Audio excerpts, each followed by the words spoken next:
delve right into some of the Sherlock Holmes here. And we're on page 63 now. So keep going in there.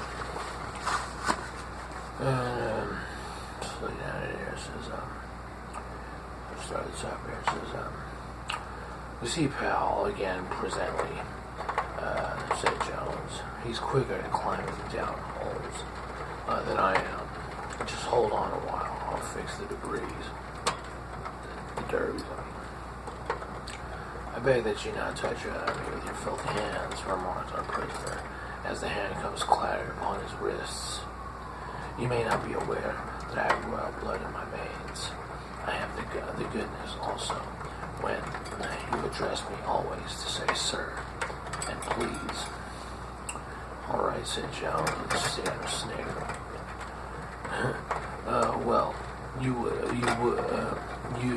Well, would you please, sir, march upstairs, where we can get a cab to carry your highness to the police station.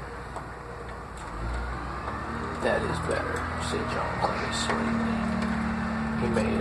He made a thin sweeping bow to the three of us and walked quietly off into the custody of the detective. Really, Mr. Holmes, said Mr. Merriweather, as we followed them down from the cellar. I do not know how the bank can thank you or repay you. There is no doubt that you have detected and defeated in the most complete manner one of the most determined attempts at bank robbery that I've ever come within my experience. I have one or two little scores of my own to settle with Mr. John Clay, said Holmes.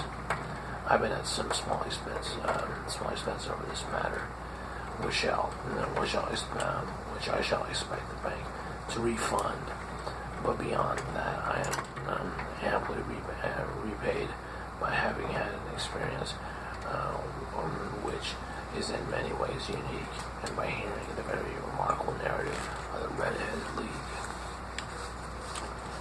See, Watson, as he explained in the early hours of the morning, as we sat over a glass of whiskey and soda on Baker Street. It was perfectly obvious that from the first, that the only possible object of this rather fantastic business, of this advertisement of the League, the copying of the encyclopedia, must be to get this not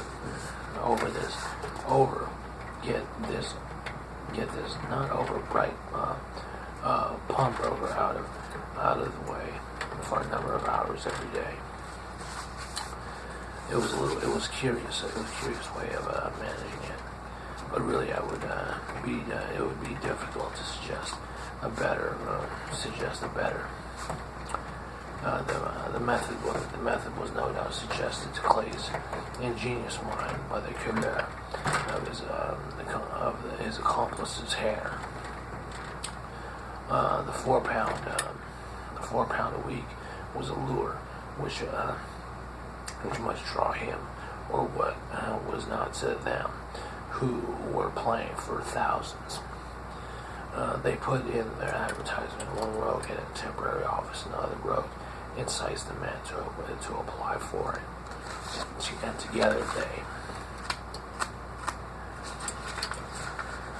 managed to secure his absence every morning in the week. From the time that I heard of his assistant coming from half wages, it was obvious to me that he had some strong motive for securing the situation. But how could you guess what the motive was? Had there been women in the house, I should have suspected a mere vulgar intrigue.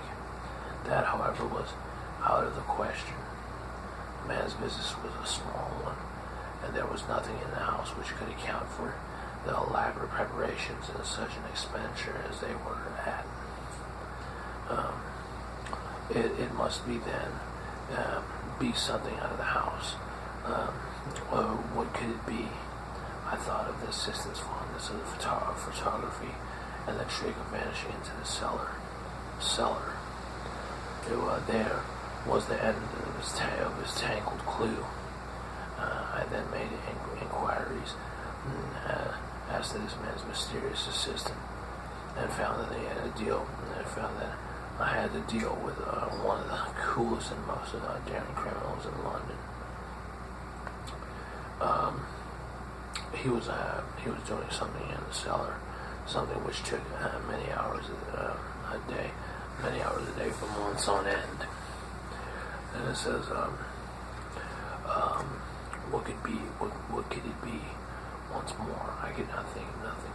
I could not think of nothing save that he was running a tunnel to some other building. So far,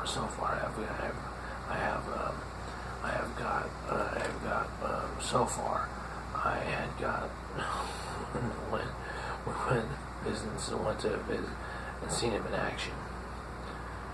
I surprised you by beating up on the pavement with my stick.